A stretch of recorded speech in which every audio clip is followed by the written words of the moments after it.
Hey, what's going on, Geo folks? Mr. McMorrow back here again. Going to talk 1.3 angles and angles addition postulate. And the beautiful thing is it's going to be just like segments. We practice what a segment looked like, how to name it, the math to go through, part plus part equals whole. And then you did midpoints and bisector. Bisect meant cut in half again. And then we've had different problems to set up. With angles, angle addition postulate, it's going to be the same thing. We're going to figure out what it looks like. How do you name it? And then we're going to have different parts of an angle, add them together, and part plus part equals whole. All that same stuff, all that math we did with segments is going to be very similar, almost identical to angles, except for a segment is different than an angle. Okay? And how we name an angle is going to be different. So what I got here, definition of it, two non-collinear rays with a common endpoint called the vertex. What? Okay? All that's saying is we need to have two rays that have a common endpoint, which in this case it's y. That is the vertex. So they go off in different directions. They're not the same side. That forms us an angle. And then what we talk about when we find measures of angles, we're trying to find out the degree measure from one part of the angle to the inside of the inside part to the other. Okay, so we're just trying to find out that degree measure. All right, so in order to name an angle, we have three different things we can do. Up here, we have 3 points. One of them needs to be the vertex, so we would name that angle X, Y, Z, or angle Z, Y, X. And the reason why those are the only two ways to name it using 3 letters is the vertex Y, this guy right here, is the one that's in the middle. So when we name angles, need 3 points. There are certain circumstances where you don't need to use 3 points. One of those is using the vertex only. And the only time we can use that is if it is only one angle. If it is, in this case, it's only one angle put together at that vertex, we can call it angle Y. Just name it by the vertex. What we might see is this, where there are 3 different angles. So if we went through and called that X, Y, Z, and Q. Well, right now there are 3 different angles that have the vertex of Q. We have X, Q, Z. We also have X, Q, Y. And then we also have Y, Q, Z. So if I just said in this instance, hey, angle Q, I don't know which one of those 3 we're talking about. So when you go through and you are labeling a triangle or naming it, you can only use the vertex if there's only one angle. And then the last one, just like when we had planes and lines, sometimes they had that little letter in cursive right next to the arrow or next on the plane in the corners. We could use that to call it plane M or something like that. We can also do the same for angles if it's numbered, and I'll show you here in a second what that looks like. All right, so to name an angle, those are the 3 ways to name an angle. The first way is the most common way if we're dealing with a problem that has more than one angle. Okay, so what do we got? Let's just practice naming things. Vertex, we'll call it point B or just B. The sides would be ray BA. And again, it starts at the vertex, so B is always going to be listed first, and BC are the sides. To name it, again, we are using 3 letters. We can go angle ABC or angle CBA. Why wouldn't this be a way to name that triangle? Those of you that said because A was not the vertex and that was in the middle, you are 100% right. That is not a good way to do it. All right? Classifying it. Oh, sorry. Is there only one angle here? Yep, so we could name it just by the vertex, angle B.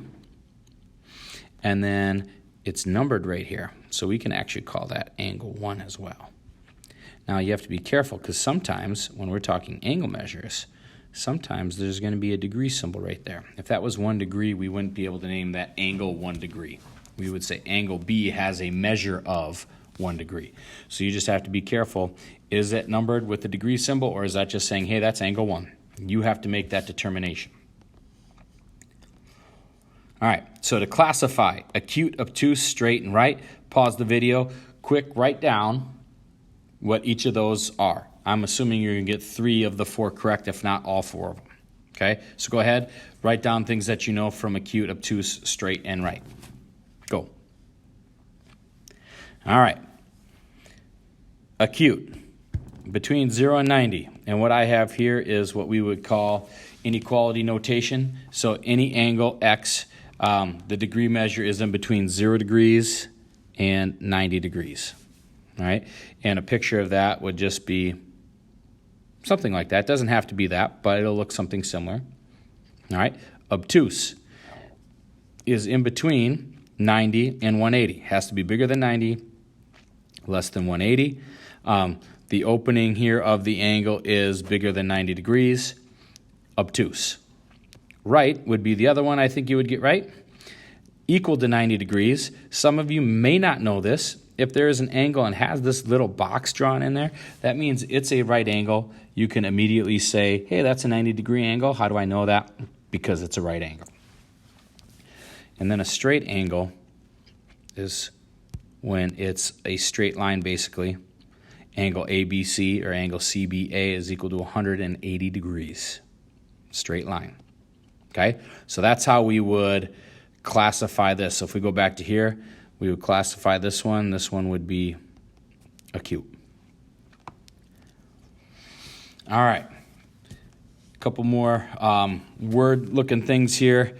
In the interior of. So we have my angle WXY. What points are on the interior? U or Z would be legitimate ones.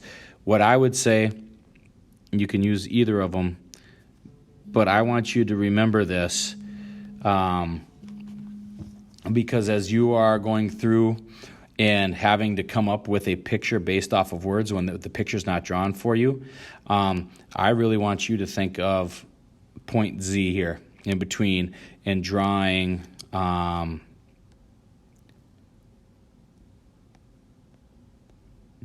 this picture right here. If it says Z is in between or is in the interior of WXY, this is the picture that you want to come up with. You don't need to have U there, okay? Name angle 3. Well, angle 3, can't call it angle X because there are more than one angle, so we would have to call this angle WXY, or sorry, WXZ, or ZXW, and then this one we can call ZXY or YXZ, right? Angle addition postulate. Now, this is what I'm saying, is this page right here goes along with this definition here. So if you say K is in the interior of an angle, I want you to immediately draw this picture out. Because now we have this angle here. We'll just call that angle 1 for now, and angle 2. So if we wanted to find and set up an equation and maybe find 1 or 2 of the lengths, we would do angle 1, the measure of angle 1, plus the measure of angle 2 is going to equal the measure of the entire angle HI, and I ran out of room, HIJ. Okay? Or, again, part plus part equals the whole thing. Right, so that concept is going to be the exact same. So I think you guys are going to be pretty successful after practicing segments for a couple of days. I think we're going to be successful with this, right? So BCZ. BCZ is a part. So again, going through and naming, that's part. BCD is the whole. So BCZ is, we'll call that question mark. ZCD is 38, so we're going to do 38 plus the question mark equals 119. Go ahead, subtract 38 from both sides, and then you're going to get a grand total of, use that calculator out, 81 degrees. So measure of BCD CZ is going to equal 81 degrees.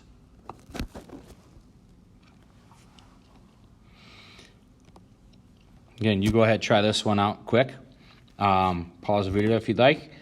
RSE is 100. That's part.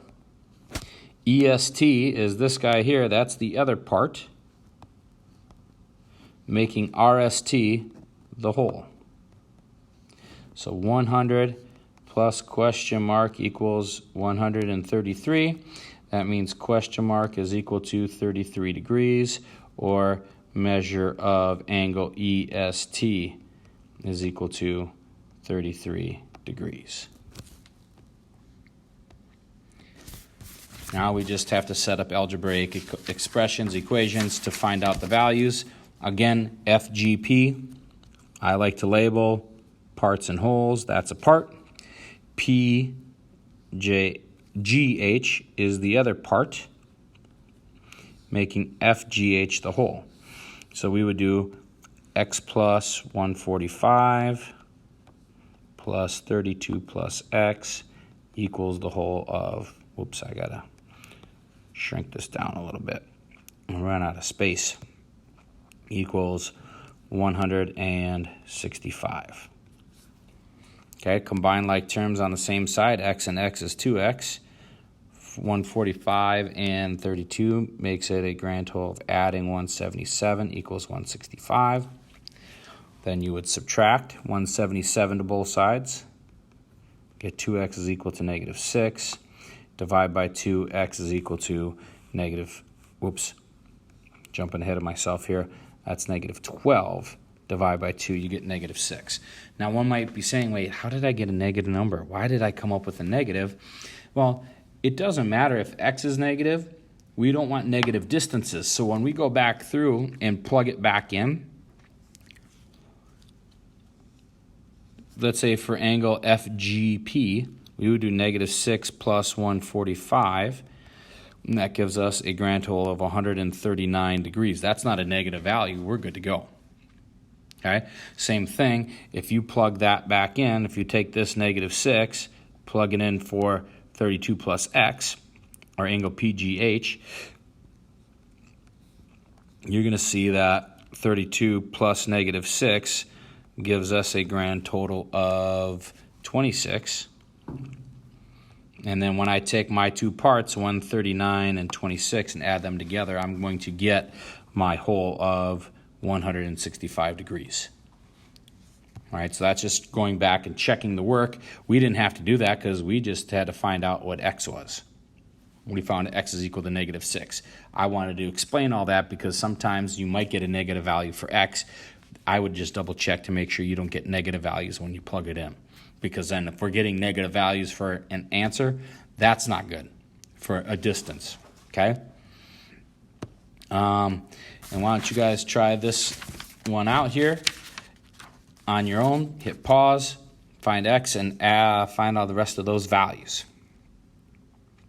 All right, reason why I like this one is AOC is listed first this time. And again, you have to be able to identify, is it the part or the whole? In this case, AOC is the whole outside angle, okay? Making AOB the part and BOC the other part. So we have 1/2 2x plus 20 plus the other part, x, is equal to 70, or 70 degrees. Again, distribute the half, or take a half of everything. X plus 10 plus x equals 70. 2x plus 10 equals 70. Subtract the 10, 2x equals 60. Divide by 2, x is equal to 30. So when you're going through and making sure we're answering all the questions that it asked us to, we found out x, that was 30. Making measure of BOC, again, difference, 30 degrees. Now we're actually finding that measurement. And then AOB, we can use this right here, right, this thinking. Because AOB is really 1/2 2x plus 10, which is x plus 10. Plug in 30. 30 plus 10 is 40. 40 degrees. And again, you can double check your work by these two should add up to equal the whole, which is 70. All right, so part plus part equals whole. Tomorrow, so there's your assignment, or that's part of your assignment, because now we're going to do part 2. When we get to part 2, we're going to go back and look at the idea and concept behind midpoint and bisector. All right, nice job. Let's get practicing, and then I'll see you in a little bit.